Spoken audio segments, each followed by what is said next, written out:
à toutes et à tous et bienvenue au RIO TV. Nous sommes le 10 juin, il est 15h. Tout de suite, voici les gros titres.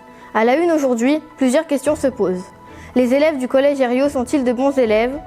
Et y a-t-il trop de surveillants? Ensuite, un reportage sur la réputation des 4e 2, puis un invité spécial sera là pour nous parler du sexisme au collège. Et pour finir, le point météo du jour en Côte d'Or. On va commencer tout de suite par une question choc. Les élèves du collège RIO sont-ils de bons élèves? Dans ce reportage, une interview de madame la CPE du collège, d'un surveillant, d'un élève et d'un professeur. Je vous laisse avec le reportage d'Omar et Sakumba. Aujourd'hui, la question que nous allons poser se porte sur les élèves à RIO sont-ils de bons élèves selon les profs? Et est-ce que quand les bons élèves font des bêtises, est-ce qu'ils sont sanctionnés? Non, sûrement pas. Parce que en fait, quand ils travaillent bien, les profs les apprécient beaucoup et du coup, ils donnent des punitions à ces élèves-là pour arrêter de travailler. Donc pour toi, quand les bons élèves font des bêtises, les profs ils les sanctionnent pas? Non. Alors que si les mauvais font des bêtises, les profs ils les sanctionnent? Oui, exactement. Ok. Merci Bachir de nous avoir répondu à la réponse. Pas de soucis. Hein. Merci Bachir. Passez une question. Est-ce que pour vous, y a-t-il plus de bons élèves que de mauvais?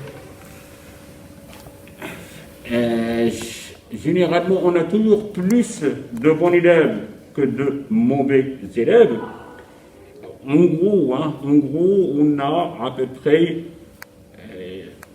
20% d'élèves brillants, excellents, qui ont vraiment le statut scolaire, qui travaillent, qui s'acharnent, qui fournissent beaucoup d'efforts.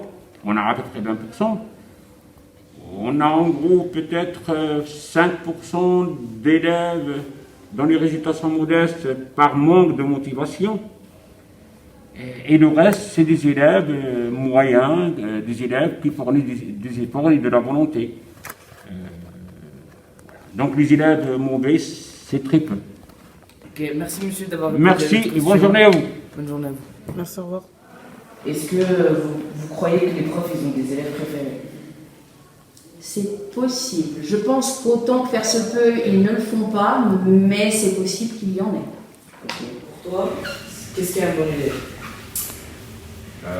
Pour un surveillant? Oui. Pas pour toi. Ok. Bah, un bon élève, c'est quelqu'un qui travaille en classe. Pas spécialement qui a des bons résultats, mais juste qui travaille, qui essaie de réussir. Ok. Et qui a un comportement approprié.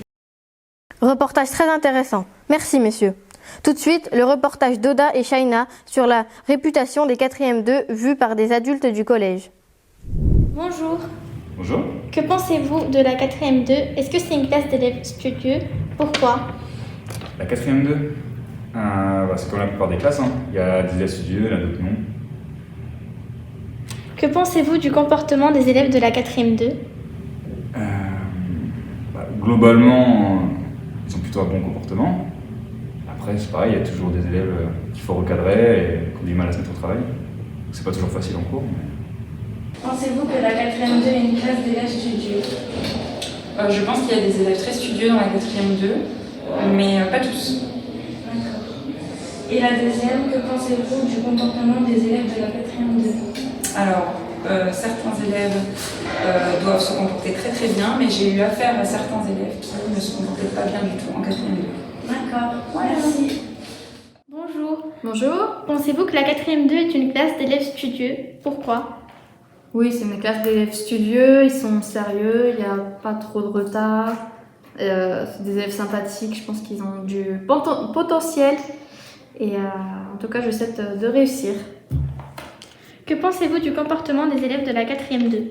De manière générale, c'est une classe qui se comporte correctement. Après, bien sûr, des fois des petits problèmes, mais rien d'ingérable en tout cas pour mettre l'ambiance, pour qu'il y ait quand même une ambiance correcte dans la classe en fait. Alors c'est pour vous parler des 4e 2. Pensez-vous que la 4e 2 est une classe d'élèves studieux? Pourquoi? Je pense que oui, c'est une classe d'élèves studieux, parce que selon les périodes, ils ont quand même moins de punitions, d'absence, de problèmes de comportement dans les deux autres 4e. Je pense qu'ils sont un petit peu plus studieux. Que pensez-vous du comportement des élèves de la 4e 2? Dans sa globalité, plutôt bon. Après, ça dépend des périodes, il y a des périodes c'est plus agité que d'autres. Très bon reportage et très instructif pour les 4e 2. Merci beaucoup. Nous allons passer à notre reportage où la question est « Y a-t-il trop de surveillants au collège Édouard Herriot ?» C'est signé Nadir, Ahmed, Lies, Waïl et Hadar. Bonjour, comment allez-vous? Bonjour, ça va, merci à vous. Bien. On va vous poser des questions sur le métier de surveillant. Très bien. Votre nom? Donc je m'appelle Sofiane. Votre âge? J'ai 20 ans. À quoi ça sert les surveillants? Les surveillants, c'est pour encadrer tout ce qui est au niveau de la vie scolaire, des choses comme ça. On peut aussi accompagner des élèves, voilà, ça reste quelque chose de basique. Est-ce que ce travail vous plaît? Oui. Vous le faites depuis quand? Depuis le 4 janvier. Avez-vous travaillé dans autre chose auparavant? Oui, j'étais dans le monde de la logistique. Merci. Je vais bien, merci. Quel est votre nom? C'est M. Hamza, professeur de physique-chimie au collège Édouard Herriot. À quoi ça sert à votre avis les surveillants? Les surveillants sont indispensables dans la vie de l'établissement. C'est grâce aux surveillants que les élèves entrent au collège dans le calme, vérifier leur carnet de liaison, vérifier que tout le monde est là. Les surveillants sont indispensables aussi pour communiquer avec les parents en cas d'absence. S'il y a un élève qui est absent, le surveillant, il doit tout de suite téléphoner aux parents concernant l'absence de l'élève. Donc les surveillants, ils ont un rôle indispensable dans la vie de l'établissement. C'est eux qui font le relais entre les professeurs et l'administration. Et est-ce que vous pensez qu'il y en a trop de surveillants ou pas assez? On n'a pas assez de surveillants. Dans un collège qui compte à peu près 300 élèves comme Édouard Herriot, il faut au minimum 5 à 6 surveillants pour que la vie de l'établissement fonctionne dans de bonnes conditions et pour que tous les élèves soient bien encadrés. À votre avis, à quoi ça sert les surveillants? À surveiller le collège? Et vous pensez qu'il y en a trop ou pas assez? Trop. Pourquoi? Parce que tous les ans ça change et puis ils en rajoutent. D'accord, merci. Vous allez bien? Ça va bien, vous? D'accord, je suis là pour vous faire l'interview sur les surveillants. C'est bien vous, la CPU, qui gère les surveillants du collège. On va poser plusieurs questions, comme à quoi servent les surveillants dans ce collège? Alors, les surveillants, ils ont pour fonction d'assurer la sécurité des élèves lors des flux. Ils ont pour fonction d'assurer votre sécurité en prévenant vos parents en cas d'absence ou de retard. Ils ont comme fonction un rôle d'écoute et de conseil par rapport aux choses que vous vous êtes amenés à leur dire, les élèves. Ils ont un rôle de recadrage quand ils voient des choses qui ne sont pas dans le respect des règles. Est-ce que vous pensez qu'on n'est pas assez de surveillants dans ce collège ou il y a trop de surveillants? Je pense qu'on est un petit peu juste. Moi, j'en aurais voulu plus. C'est mon avis perso. C'était un reportage qui répond très bien à la question. Merci. Maintenant, nous allons accueillir notre journaliste, M. Bachir Saïmamoun, et notre invité spécial, M. Douillet, le principal du collège Herriot, pour parler du sexisme. Bonjour Monsieur Douillet, comment allez-vous? Eh bien, bonjour Bachir. Alors, aujourd'hui nous allons parler sur le sexisme. On va vous poser quelques questions. Êtes-vous prêt à répondre? Alors oui, bien sûr, je ne suis pas forcément spécialiste dans ce domaine, mais c'est une problématique autour de l'égalité filles-garçons qui nous intéresse tous. D'autres personnes auraient pu être interviewées, et d'ailleurs je remercie Célien, la journaliste présentatrice, de m'avoir invité auprès de la 4e 2 pour répondre à vos attentes. Alors, première question, comment l'égalité filles-garçons est répartie au collège? Alors tout d'abord, il y a un déséquilibre important depuis 3 ans. Nous avons 38 filles de moins sur un effectif total, ce qui représente 14% de nos effectifs. Et donc c'est un déséquilibre extrêmement fort pour un collège. C'est même le premier collège que je dirige avec un déséquilibre aussi fort. Voilà. Et ça a des conséquences sur les relations ici au collège. Deuxième question, est-ce que vous trouvez que l'égalité filles-garçons est présente au collège? Jamais suffisamment. Elle n'est pas dans notre société, elle n'est pas suffisamment ici au collège. Je prendrai comme exemple la cour. Lorsque je suis arrivé, il y avait un espace de cour qui était plutôt centré. Certains jouaient au football, vous le savez, puisque je l'ai interdit. Ça ne fut pas sans mal. parce qu'évidemment, bon nombre de garçons souhaitaient pouvoir continuer à faire du football et je l'entends bien, il y a peu de filles qui jouent au football et c'est pour ça qu'on a placé l'UNSS le vendredi après-midi pour justement faire du foot, c'est la réponse. Et par contre, on a développé, vous l'avez vu, autre chose dans la cour. Oui, le basket.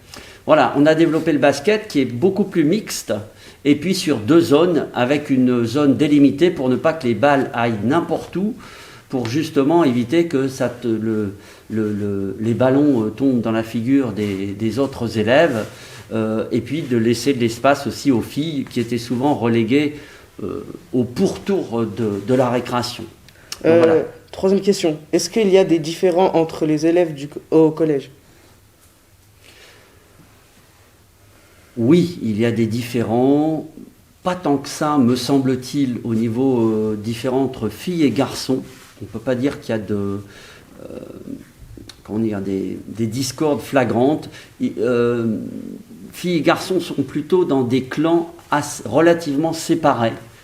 Par contre, il y a 3 ans, j'ai pu assister indirectement à de la violence et c'était des filles extrêmement violentes avec un conflit qui avait démarré par une rumeur. Hein. Donc, ce qui peut atteindre beaucoup les élèves, ce sont les rumeurs. Hein. Et puis à Chenôve, les rumeurs, on n'a pas besoin de Facebook, c'est les rumeurs en live. Hein, ça, c'est un jeu qui a beaucoup tourné, surtout en début d'année, de cette année. Donc, beaucoup de rumeurs qui peuvent blesser très fortement les élèves, et notamment les filles quand il y a des remarques sur le physique, hein, ou filles faciles ou autres remarques. La salle Samuel Paty qui a été ouverte récemment au collège, peut-elle être utile dans ces genres de cas? Alors, oui, sans doute. Notre idée à la base, c'est d'en faire un espace de rencontre sans enjeu scolaire. Parce que quand on réfléchit bien, où dans un collège en France, un élève peut s'adresser à un adulte sans enjeu scolaire, d'accord, dans un endroit, on va dire, louable ou sain. Hein. La classe, c'est pas tout à fait le lieu, puisque la classe, c'est le centre où on fait le cours, donc c'est pas neutre. Les couloirs, c'est impersonnel. Hein. C'est bien de faire une petite discussion, mais quand on veut une discussion sérieuse, c'est pas ce qu'il y a de mieux. Hein. Alors après, forcément, il y a le bureau de la CPE, mais quand on est convoqué au bureau de la CPE ou du principal, c'est que bien souvent, il y a eu des soucis. Donc c'est pas une conversation vraiment directe qu'on a envie d'avoir. Et donc quand on réfléchit bien, en France, il n'y a quasiment aucun lieu dans lequel on peut discuter librement avec un adulte et un élève. Donc la salle Samuel Paty a cette première mission que, vous verrez, moi j'irai de temps en temps. Okay. Les professeurs, voilà, les AED peuvent y aller. Et puis, c'est vrai qu'elle a démarré il y a un peu plus d'une semaine. On a fait plutôt semaine A les 6e, 5e, semaine B les 4e, 3e, pour qu'il y ait moins de différence d'âge, pour qu'effectivement il y ait ces rencontres. Donc vous avez raison, filles, garçons peuvent y aller. Voilà. Et il y a surtout le lundi et le vendredi une personne du Point Info Jeunesse qui vient animer, qui sera à votre écoute, parce que c'est aussi un lieu dans lequel on va pouvoir dire, il y a tel garçon ou telle fille qui me dit des choses, ou j'aimerais bien comprendre, ça je ne peux pas en parler à monsieur Douillet ou à mon professeur, parce que c'est pas un sujet auquel je peux aborder, hein. Mais cette salle pourra avoir aussi un lieu d'écoute pour que les enfants puissent s'exprimer sans enjeu. Il est hors de question que j'aille dans la salle Samuel Paty et dire « Alors, monsieur Bachir, vous avez vu vos résultats en mathématiques avant-hier ?» Ça, c'est strictement interdit. Ce n'est pas le lieu. Okay. Voilà. Donc, je pense que vous avez raison de me poser cette question. Je n'étais pas allé si loin dans la réflexion, mais ça peut améliorer. Vous avez raison, filles, garçons. Merci bien d'avoir répondu à nos questions et passez une agréable journée. Hein. Merci au Journal TV Rio et bonne suite au journal. C'est la fin de ces reportages. Tout de suite, le point météo du jour. Aujourd'hui, il fait 25 degrés à Chenôve, 23 à Dijon et 19 à Chevigny-Saint-Sauveur. Mesdames et messieurs, c'est la fin de ce journal. Ne quittez pas, dans un instant, la suite de vos informations sur Rio TV. À très vite.